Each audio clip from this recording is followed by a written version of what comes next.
Arora easy education में सभी दर्शकों का हार्दिक स्वागत है। इस वीडियो में मैं आपको माइक्रो प्रोसेसर आर्किटेक्चर व माइक्रो कंप्यूटर सिस्टम्स इसके बारे में डिस्कस करूँगा। सबसे पहले हम इंट्रोडक्शन पे आते हैं। Micro computer systems, micro processor, memory, input और आउटपुट। यानी माइक्रो कंप्यूटर सिस्टम्स में क्या क्या चीज़ें होती हैं? माइक्रो प्रोसेसर होगा, मेमोरी होगी, इनपुट और आउटपुट पोर्ट्स होंगे। Micro processor manipulates data, control timings of various operations, communicate with peripheral devices as memory and input output. यानी माइक्रो जो प्रोसेसर है वो क्या करता है? डाटा के साथ जो भी चेंजेस करने हैं, जो भी ऑपरेशन करने हैं वो करता है। टाइमिंग्स को, अलग अलग ऑपरेशन की टाइमिंग्स को कंट्रोल करता है, किसमें कितना टाइम लग रहा है, और कम्युनिकेट करता है पेरिफेरल से। पेरिफेरल किसको बोलते हैं? इनपुट और आउटपुट जो डिवाइसेज हैं या मेमोरी है, इनके साथ जो कम्युनिकेशन है वो सारा माइक्रो प्रोसेसर के द्वारा। माइक्रो प्रोसेसर मेन हार्ट रहता है। और माइक्रो कंप्यूटर के अंदर जो है वो माइक्रो कंप्यूटर का पार्ट है माइक्रो प्रोसेसर। तो माइक्रो प्रोसेसर, मेमोरी, इनपुट और आउटपुट ये मिलकर के एक माइक्रो कंप्यूटर सिस्टम को बनाते हैं। Architecture of microprocessor, internal logic design and determine how and what operation perform by mu P. जब माइक्रो प्रोसेसर का आर्किटेक्चर से हमें ये पता लगेगा कि इंटरनल उसमें लॉजिक्स किस टाइप से डिजाइन किया गया है, कैसे आपका जो है वो ऑपरेशन परफॉर्म किए जाएंगे माइक्रो प्रोसेसर के द्वारा। ये आर्किटेक्चर से हमें पता लगता है। फोर्थ जो पॉइंट है उसके बाद interfacing devices, buffers, decoders and latches. और इंटरफेसिंग डिवाइसेज जो एडिशनल डिवाइसेज में लगी होती हैं वो बफर्स, डिकोडर्स और लैचेज होती हैं। अब आते हैं micro processor operation, micro processor and operation function. Micro processor initiate operations. Micro processor जो है वो ऑपरेशन की शुरुआत करता है, इनिशिएट करता है उसको। इंटरनल डाटा ऑपरेशन, उसके बाद जो डाटा उसने रिसीव किया और इनपुट पोर्ट से, उसके ऊपर सारे ऑपरेशन जो है वो माइक्रो प्रोसेसर द्वारा किए जाते हैं। पेरिफेरल और एक्सटर्नली इनिशिएटेड ऑपरेशन, जो पेरिफेरल के द्वारा जो कमांड दी गई, जो इनपुट दी गई, उसके कॉरस्पॉन्डिंग वो जो है ऑपरेशन जो है वो स्टार्ट करेगा माइक्रो प्रोसेसर। तो माइक्रो प्रोसेसर यूनिट के अंदर क्या है? माइक्रो प्रोसेसर यूनिट को बोलते हैं MPU, group of devices. Now CPU is similar to micro processor unit and now mu P performs all functions. और म्यूपी जो है वो सारे फंक्शन परफॉर्म करता है और इसको बोलते हैं माइक्रो प्रोसेसिंग यूनिट। अब आते हैं बेसिक्स के ऊपर। Micro computer, computer designed using micro processor is called micro computer. यानी माइक्रो प्रोसेसर को काम में लेते हुए जो कंप्यूटर डिजाइन किया जाता है उसको बोलते हैं micro computer.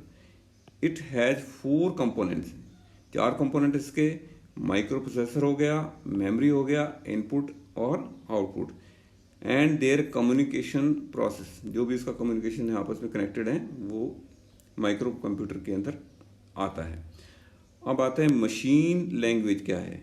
Set of instructions in the form of binary number 01 called bits is called machine language. जो आपकी लैंग्वेज अगर आप बाइनरी कोड के फॉर्म में यूज करेंगे उसको बोलते हैं मशीन लैंग्वेज, जिसके अंदर की आपको 0 और 1 बिट्स बोलेंगे, इनको 0 और 1 को बिट्स बोलते, ये काम में ली जाएंगे। उसके बाद आती है दूसरी लैंग्वेज, आती है असेंबली लैंग्वेज।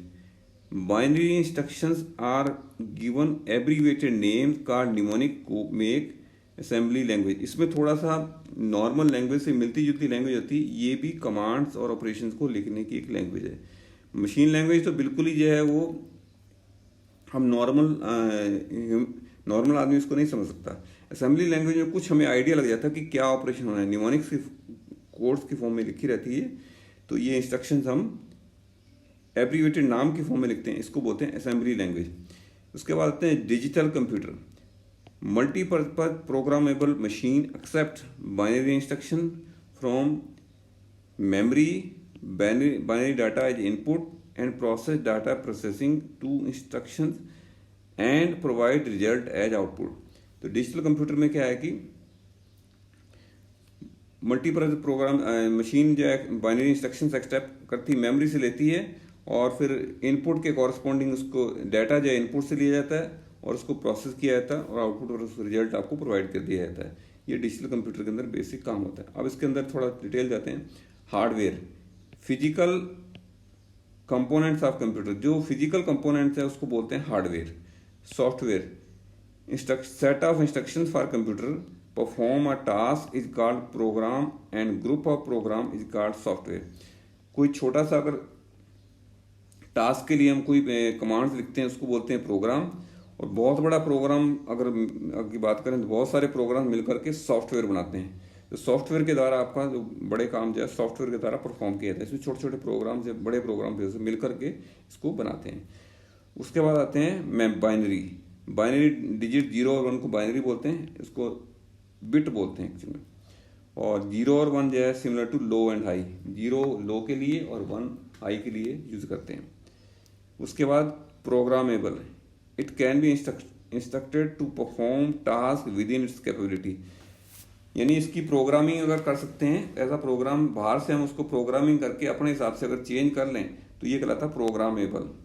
उसके बाद आता है memory, stores binary numbers in 8 bit register. इसके अंदर रजिस्टर्स होते हैं। रजिस्टर जो है वो माइक्रो प्रोसेसर में रजिस्टर जो है वो डाटा, जो कमांड्स या डाटा को स्टोर करने के लिए काम में लेते हैं, तो ये बाइनरी नंबर्स को स्टोर करता है। Input output, data and instruction can be entered through keyboard और स्विचेज। इन डाटा को जो है वो और इंस्ट्रक्शंस को हम कंप्यूटर के अंदर किससे एंटर कर सकते हैं, कीबोर्ड से या स्विचेस से। और रिजल्ट आपका डिस्प्ले किया जाएगा 7 सेगमेंट डिस्प्ले पे, या प्रिंट कर सकते हैं प्रिंटर के द्वारा, जिसको आउटपुट डिवाइसेस बोलते हैं। रिजल्ट या तो हम डिस्प्ले पर देख लें, 7 सेगमेंट डिस्प्ले मिलकर कई सारे डिस्प्ले मिलकर के रिजल्ट को शो करते हैं, या हम प्रिंटर के द्वारा प्रिंट करके भी रिजल्ट को ले सकते हैं। ये हो गया इनपुट और आउटपुट के बारे में। उसके बाद आता है CPU, central processing unit, consist various registers to store data, instruction decoder, counters and control lines. तो इसके अंदर CPU reads instructions from memory and perform task. Input output devices are called peripheral timing is controlled by control unit. तो CPU के अंदर क्या है कि central processing unit बोलते हैं इसको। बहुत सारे रजिस्टर्स होते हैं जो डाटा को स्टोर करते हैं। इंस्ट्रक्शन को डिकोड करने के लिए, इंस्ट्रक्शन को क्या ऑपरेशन करना है इंस्ट्रक्शन के द्वारा, डिकोडर्स लगे रहेंगे। उसके अलावा इसमें काउंटर्स और कंट्रोल लाइंस रहेंगी।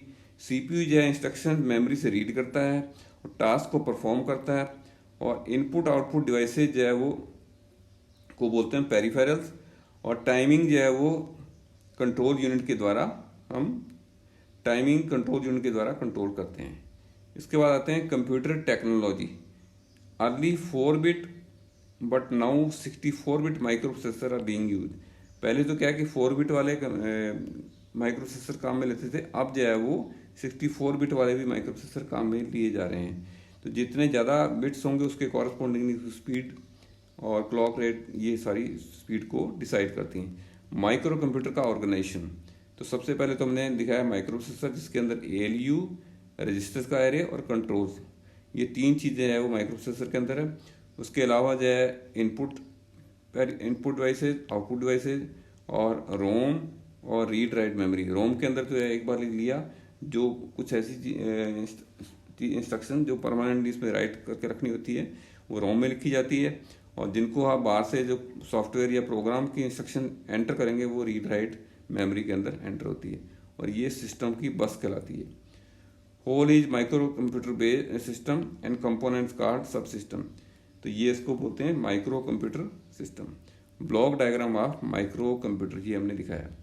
Micro processor is one component of micro computer. Peripheral is input out devices, LSI या VLSI technique to make MIPI। तो माइक्रो प्रोसेसर एक कंपोनेंट है माइक्रो कंप्यूटर का। और पेरिफेरल किसको बोलते हैं, इनपुट आउटपुट डिवाइसेज को।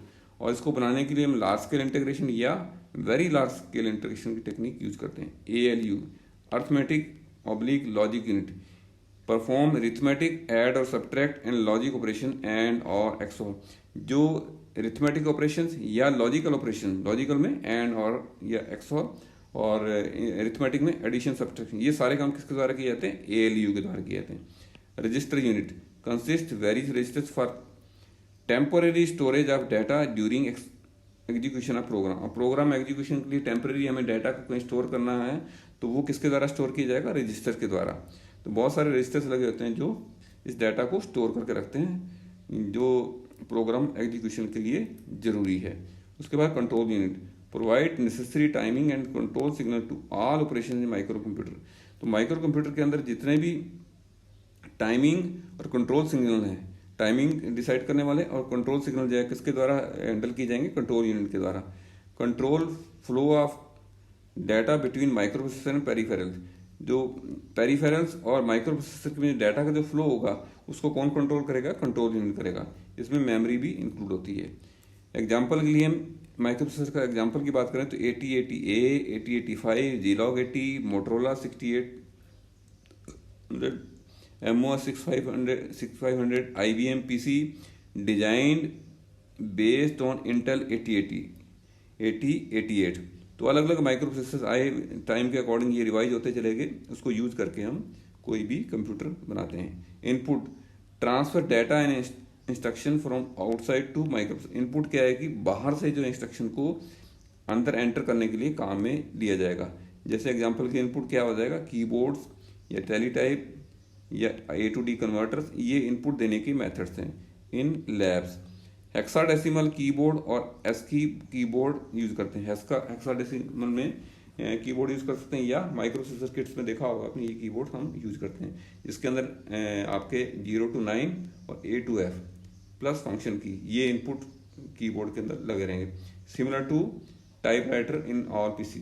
और जबकि PC के अंदर हम टाइपराइटर से मिलता जुलता कीबोर्ड हम काम में लेते हैं, जिसको कि हम रेगुलर यूज करते हैं। इसके बारे में सब हम अवेयर हैं। Output transfer data micro processor to output devices. तो माइक्रो प्रोसेसर से आउटपुट को जो डाटा ट्रांसफर किया जाएगा आउटपुट द्वारा किया जाएगा। जैसे एग्जांपल के लिए आउटपुट आपका LEDs हो सकते हैं, CRT हो सकता है, प्रिंटर हो सकता है, मैग्नेटिक टेप हो सकती है, या दूसरा कंप्यूटर हो सकता है। तो कोई भी डिस्प्ले पर भेज सकते हैं, प्रिंटर पर भेज सकते हैं, स्टोरेज वाले पे भेज सकते हैं, ये आउटपुट का वर्क रहता है। उसके बाद memory store binary information as instruction and data and provide information to micro processor. ROM for store unchange program for user. तो बाइनरी इंफॉर्मेशन को जो कि इंस्ट्रक्शन की फॉर्म में रहती है उसको स्टोर करना, डाटा को स्टोर करना, और माइक्रो प्रोसेसर को इन्फॉर्मेशन प्रोवाइड करना। और रोम फॉर ऐसी इन्फॉर्मेशन जिसको कि आपने परमानेंटली स्टोर कर रखना, वो रोम पर देते हैं। और जो चेंज वाली आपको बताया रीड राइट वाली मेमोरी, रोम पर रीड राइट वाली मेमोरी पर देंगे। उसके बाद system bus common path between microprocessor and peripheral time sharing on one bus which is group of wires.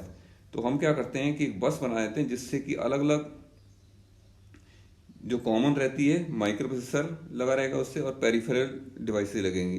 तो ये टाइम शेयरिंग के द्वारा अलग अलग डिवाइसेस को उसके द्वारा कंट्रोल किया जाता है। तो इस वीडियो में मैंने आपको माइक्रो प्रोसेसर के कुछ बेसिक टर्म्स और कुछ डेफिनेशन के बारे में डिस्कस किया। मुझे उम्मीद है कि ये वीडियो आपको पसंद आया होगा, और पसंद आए तो उसको लाइक शेयर करें, और इस चैनल को पहली बार देखने वाले इस चैनल को सब्सक्राइब करें। इस वीडियो के बारे में कमेंट, क्वेरी या फीडबैक जरूर लिखें। इस वीडियो को देखने के लिए आपका बहुत बहुत धन्यवाद।